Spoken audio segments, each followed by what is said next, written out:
அவளது நோக்கம் உறுதியாக இருந்தது. பிரம்மதேவா, அழிவே இல்லாத தேவர்களைப் போலவே அரக்கர்களும் நெடுங்காலம் வாழ வேண்டும்.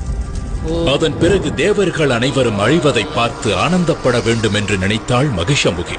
அவள் எதிர்பார்த்தது போலவே நடந்தது. பிரம்மதேவாய நமஹ. அவளது கடும் தவத்தால் ஏற்பட்ட வெப்பம் பிரம்மலோகத்தையே தாக்க பிரம்மதேவரே மகிஷமுகியின் எதிரே தோன்றினார்.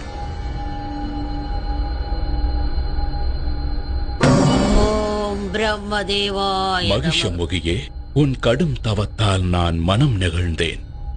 கண் திற. வணங்குகிறேன் நான் முகனே. என் வேண்டுதலுக்கு இணங்கி என் முன் காட்சி தந்தமைக்கு நன்றி. நல்லது மகிஷமுகி, உனக்கு வேண்டிய வரத்தை கேள். பிரம்மதேவனே, தேவர்களைப் போல எனக்கும் சாகா வரம் வேண்டும். அப்படி ஒரு வரத்திற்கு சாத்தியமே இல்லை. இறப்பை யாராலும் தவிர்க்க முடியாது. இறப்பு என்பது இயற்கையின் நியதி. ஆனால் உனக்கு ஒரு சலுகை காட்டுகிறேன்.